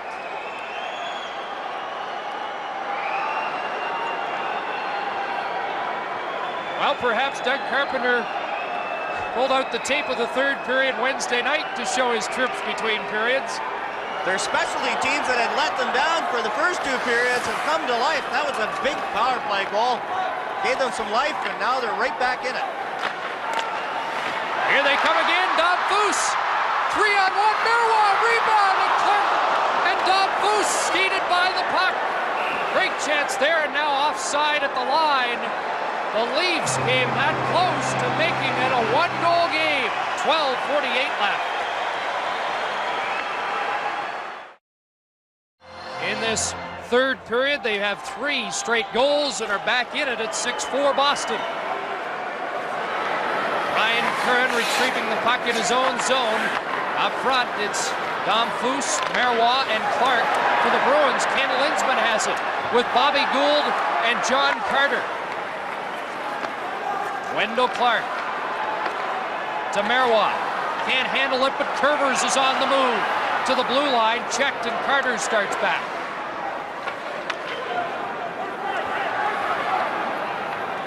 The Bruins looking for their first shot on goal here in the third period. Even though they had a 6-2 lead, you can't sit back that much. You have to put a little bit of offensive pressure on, and they haven't been here against the Leafs in the third. Bobby Gould.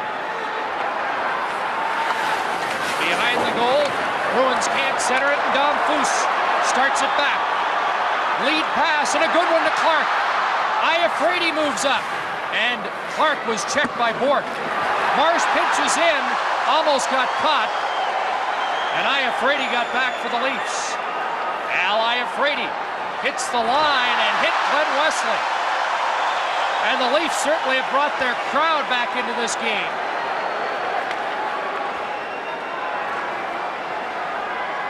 Under 11 and a half minutes left in a 2-goal game. Talked about the Leafs struggling in their last 3. Well, Andy Moog has just a win in his last 7 games. And a little pressure now might have Moog thinking. And he's got the hook in 2 of those 7 games fairly early. Sweeney to an open wing. Ramage pinches in and keeps it in for Toronto. Galley behind the goal to Don Sweeney. Look at Ramage standing up at the line, and Osborne fires it back in. Olczyk still looking for his first point of the night. That point streak on the line. And now the Bruins get it out to center. Burge takes a hit. And Richardson back in his own zone. Luke Richardson, with his second of the year, has drawn the Leafs back into this game. Burge against Ramage. Osborne. Richardson beats Christian to the puck. Here's Luke Richardson. Following up is Lehman. In it goes to Olczyk. Centers, they score!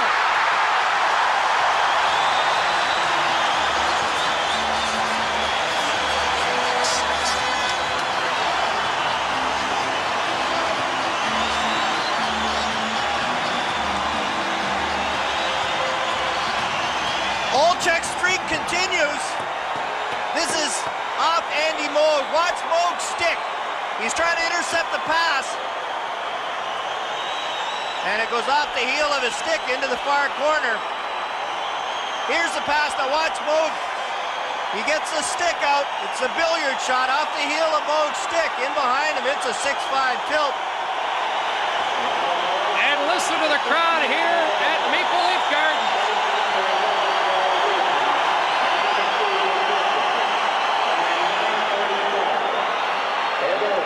Four straight for the Leafs, and Ed Olczyk's point streak is now up to 15 games. Ray Bourque trying to send away Cam Neely. Tom Kerber's back to touch it, icing the call. 9:54 left, and Doug Carpenter's team is right back in it. Eddie O's had prettier goals this year, but that's a big one. Big collision there between Neely and Curran. And the Bruins have sat back, and the Leafs are taking it to them in the third. That pass for Clark failed to click, and this will be icing against Toronto as Bourque touches. The Leafs have only had 5 shots on net this period. I wonder if they counted that one as a shot on net. I guess so. It goes off Andy Mogan in. But 3 of them have gone in, and the Leafs have really carried the play. They were doing nothing for the first 3.5 minutes. They got a power play. Their power play clicked. Since then, they've got the Bruins back on their heels, and maybe now you can see the effect of playing last night in Buffalo on these Boston Bruins. They look confused and tired. Neely with the pair for the Bruins, Hoggood, Burridge, Sweeney, and Linsman. For the Leafs, Osborne in the first period, Dom Foose in the second, and then Lehman, Richardson, and Olczyk here in the third.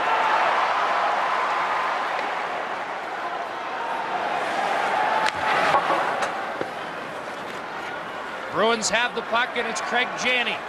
His pass for Neely, broken up by Dom Foose. Moving in, was looking for Wendell Clark. Tried to chop it around the glass, and Janney intercepted. Up to Brickley. Cross it goes to Neely. Looking for the hat trick here. Janney centers it. There's Neely, and the puck hopped over his stick. Marois. Up to Vince Foose with Wendell Clark. They hit the line. Dom Foose's cross-ice pass intercepted by Janney, and then Kordic almost stole it. Now it's Gary Galley moving up for Boston. He's knocked down by Iafrate. Brickley behind the goal for Gould. Marsh broke that up. Do the Bruins have a shot on goal in this third period? 8:25 to go. Here's Francischetti. Fergus puts the grab on his man. And Marsh at center. Clears it back into Boston territory. 31-22 shots on goal. A 1-goal game. Marsh and Gould go to the boards. Puck still loose, and there's Fergus with it. And out he comes. Francischetti lost his stick. He'll have to go to the bench. Tom Fergus shooting at Moog. Had to be alert on that drive. Leafs putting on the pressure. 7:47 to go.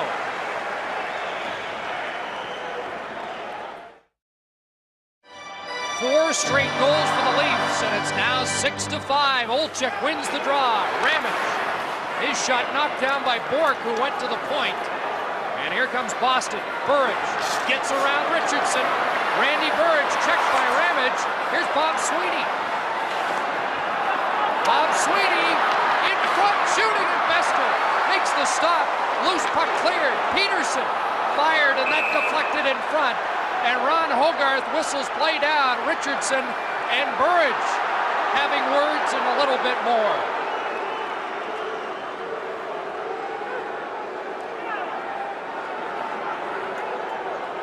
Well, the Bruins came close there, John. The puck loose in the crease for a moment, and now penalties to be assessed.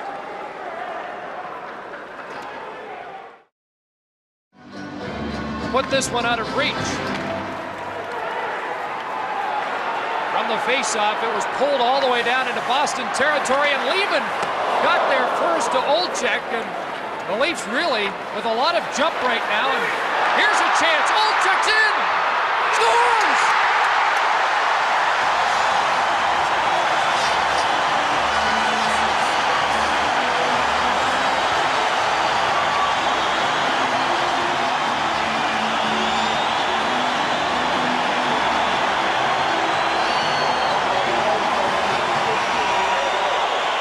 Here's the play. Gary Lehman set it up by hooking Gary Galley, and Olczyk, his favorite move, to his backhand. There's Lehman hooking Galley.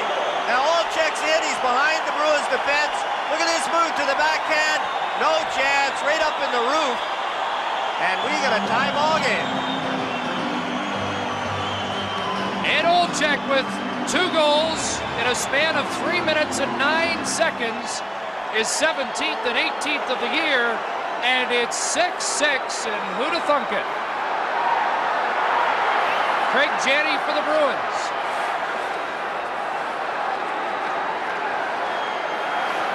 With Neely and Bourque, the 3 stars for Boston tonight, out there looking for a go-ahead goal.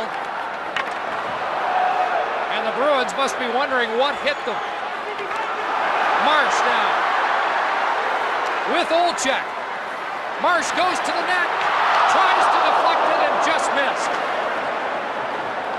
Boston sends it down the ice and they'll make a change, so do the Leafs, as Ramage turns. Clark just missed a hit from Galley. Linsman lost it to Ramage, and Wesley regroups. And the Bruins will have to regroup as well.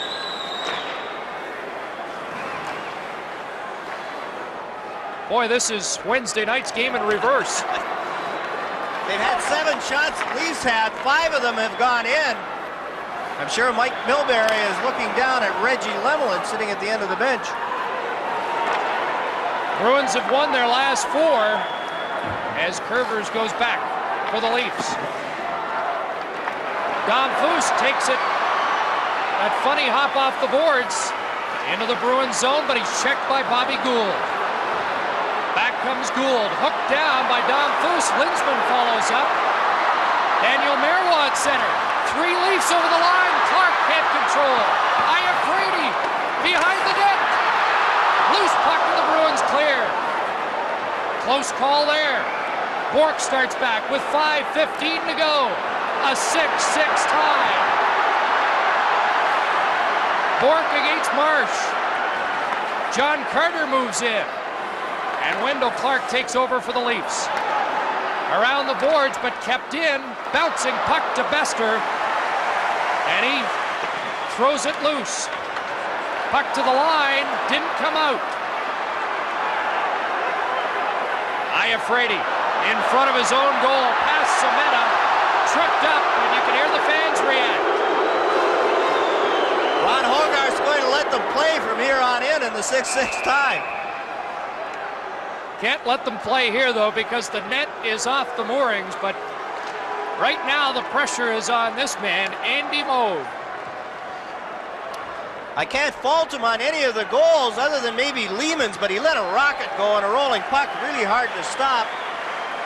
But 5 out of 7 shots just to change the momentum around, or I should say, it was 6-2 coming into the period. 4 out of 7 shots have got by Andy Moog.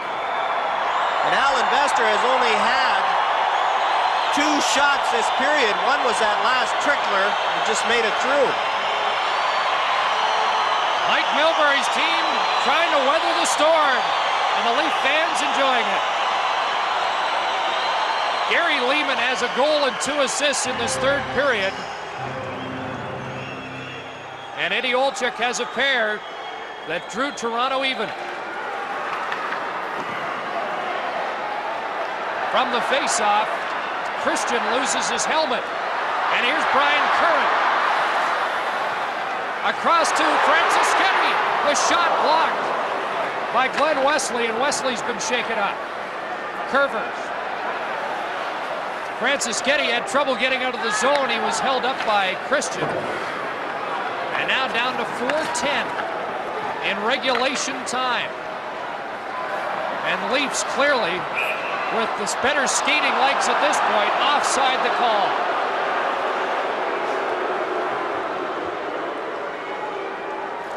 And Andy Moog, he's one of those real confidence goalies. During the month of November, 10-1-1, player of the month. Everything was going right for him. Lately it hasn't been. Reggie Lemelin's been in for all 4 of the Bruins' last 4 wins. Moog's in, had an easy night going. All of a sudden the floodgates open.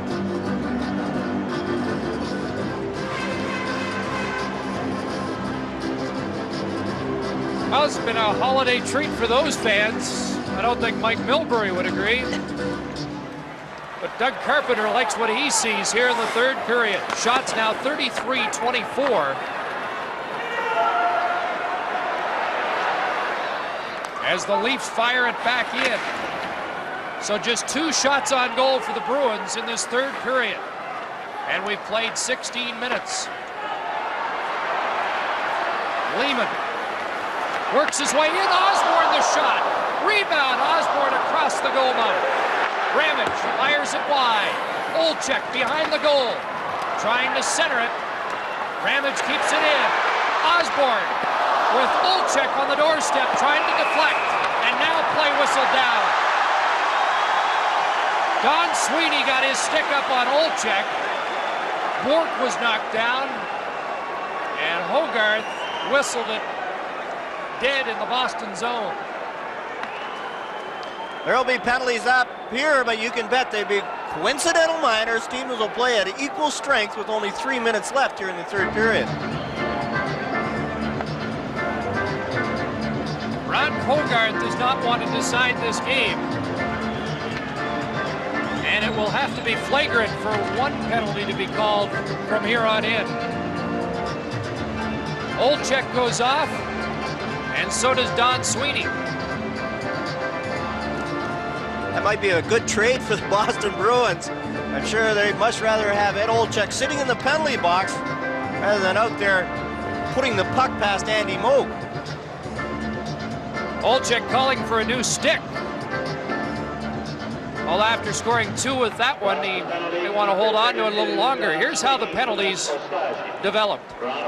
Good left jab by Olczyk, and there's the lacrosse check by Don Sweeney. 16:39.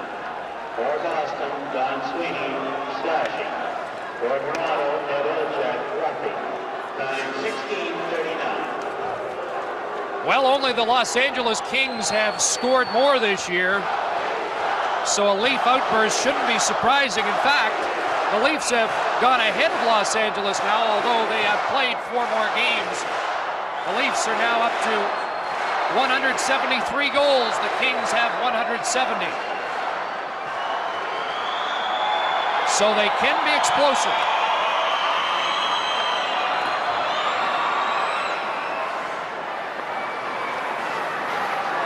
Brady behind his goal, around the boards to Clark. Out to center. Marois tripped up by Carter. Ray Bourque. 3 assists early for the Bruins, and now Linsman ahead to Carter. Bester out of the goal. Gould cut off that puck, but now Clark gets it. 2 minutes, 47 seconds left, and here's Clark shooting. The glove saved by Moog. Off the boards past Marsh and down the ice. The Bruins really look tired at this point. The Leafs carrying it to them, and you can see even on their line changes, they're dragging as they go off the ice. John Kordic out again, and another big hit. And maybe you can look back to that second period when Kordic seemed to be the only Leaf with any fire. They pile up in the corner. Will they get a whistle? No, the Bruins dig it free. Kept in by Kordic. Checking Christian. Dave Christian can't clear the zone. Curvers keeps it in. Under 2 minutes to go in regulation time. Bob Sweeney for the Bruins. Curvers off the glass, past Francischetti, and Bourque retreats. Across to Peterson. Up ahead, Ramage cut that off. Cleared in by Christian. Bester misses it, and Bob Sweeney goes after it with Burridge. He's checked by Lehman, who falls on it and gets a face-off. 1 minute, 30 seconds to go in regulation time. Feelings running high here. Lehman made the smart play, took the whistle. It was about 10 feet from the blue line. Bruins were pressing. Take the whistle, make the safe play. A big third period for Gary Lehman. A goal and 2 assists to rally the Leafs from way back.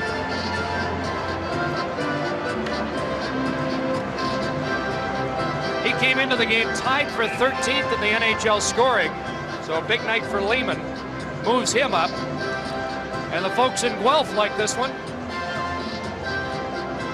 The fans were really dead in the second period when the Bruins had that 6-2 lead. They've come to life here. Well, it's a final. The Canadiens shut out on their western swing. 5-3 the final tonight after losses in Edmonton and Vancouver. The Bruins need a point to move ahead of Montreal in the Adams Division standings.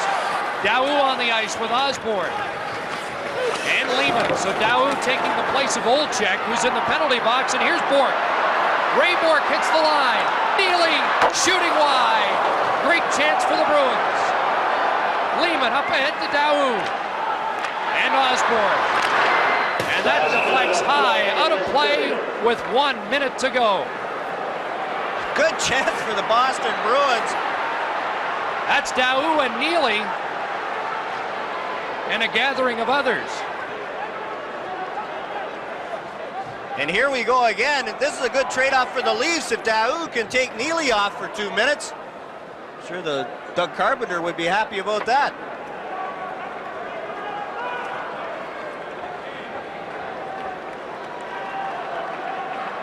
But there's no penalties called in that little skirmish along the boards. And Mike Milbury is thankful for that.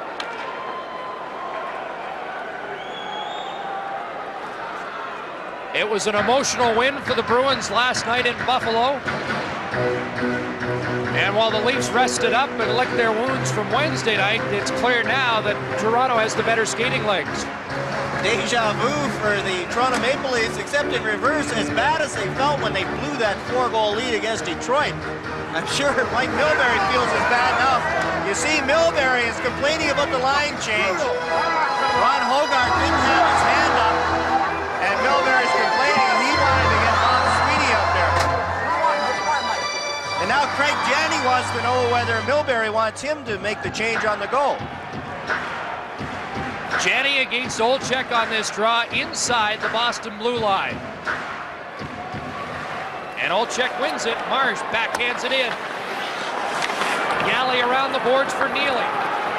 And out come the Bruins. Janney, Brickley, and Neely. Moving in is Wesley. His shot hit an ankle. Janney back to Galley. Firing wide and high. Wesley behind the goal. Now the Bruins on the offensive, but Marsh comes up with it. Lehman in the center ice zone behind Osborne, but moving up is Iafrate. 25 seconds to go. Francischetti hit by Galley, and here comes Boston. Andy Brickley to the line, shooting wide. Peterson moves up, and Bourque comes across, but Curvers has it now for the Leafs. Time for one shot. Francischetti rolls it wide. 2 seconds left. And we are going to overtime and a stunning comeback for the Leafs. Christian and Burridge. For the Bruins, Dom Foose, Clark, and Marois. Second game of an 8-game homestand for the Leafs. And the net off its mooring. Well, the Leafs want the face-off outside the blue line, but I don't think they're going to get it. It's a big face-off in the Leaf zone. That 8-game homestand, they only play one time against another Norris Division team. And that's the very last game of their homestand. They play the Chicago Blackhawks. And considering last Saturday, that will be interesting. Pensive Mike Milbury at the Boston bench.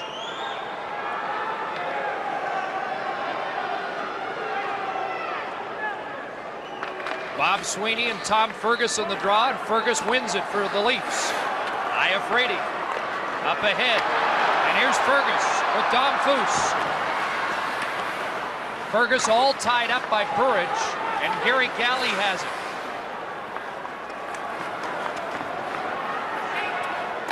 Off the boards, he hit Christian with it, now gets it out. And Iafrate back in his own zone, hit by Burridge, but stays with it. Big Al Iafrate, tied up by Christian. And now Peterson flips it down the ice. Marsh has Clark winding up, but elects to go to the other side, and Clark with a head of steam in after it. Taken down by Peterson. Olczyk now centers it out in front. And just about everybody in the house thought Ron Hogarth was calling a penalty. Alan Peterson saw Clark coming and prepared, knocked him down. Ray Bourque hits the line with Neely. Centering it, back it comes, Wesley shooting, and Bester had to be sharp and controlled the rebound. There's the Alan Bester that the Leafs like to see, that cocky, confident goaltender. Tip-in try by Neely.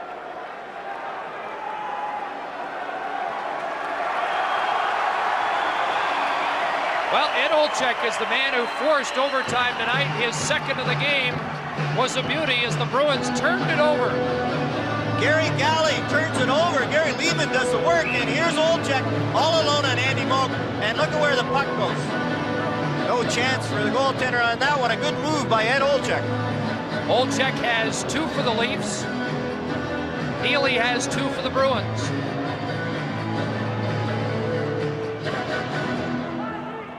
.339 left in the overtime period as Linsman and Olczyk try to get set.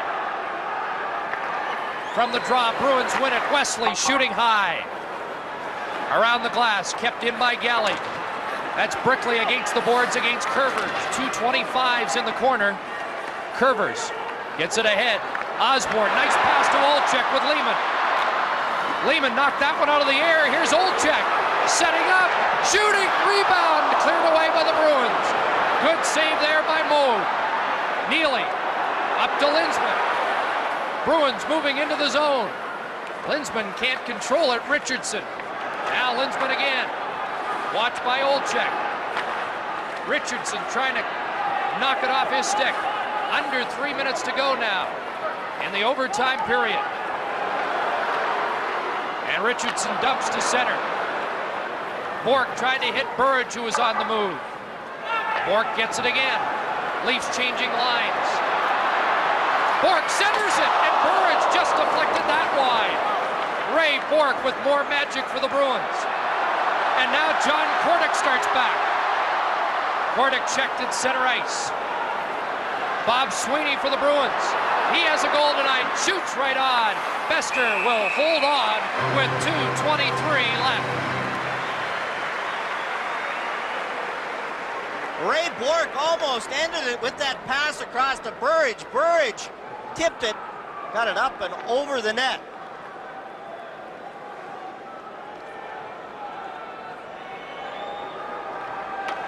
What a game Ray Bourque has played. He's been logging up to 40 minutes a game for the Bruins, and with back-to-back overtime games, even he can't play a whole overtime period, although he has gone through stretches where he plays 4.5 minutes of a 5-minute major penalty or an overtime. They gave Ray Bourque and Cam Neely the morning off. They had a light skate this morning, but those 2 players allowed to stay at the hotel. It's no wonder with the ice time they do play for this Boston club and the physical activity that Cam Neely gets involved in. Get a little rest whenever he can. Another big face-off in the Leaf zone. Sweeney against Fergus. Dom Foose moves early. Sweeney, Christian, and Burridge for Boston. Sweeney controls the draw. Gary Galley moves in. Hit by Marsh, and that's Daniel Marois.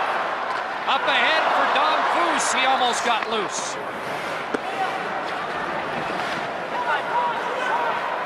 Dom Foose has worked hard tonight as we approach 2 minutes to go. Marois knocked over. And they'll try and get a face-off there. Wendell Clark kicks it free. Here's Wendell Clark, and he almost got loose for a shot. Kept in by the Leafs. Marois behind the goal, tries to jam a three. Mowed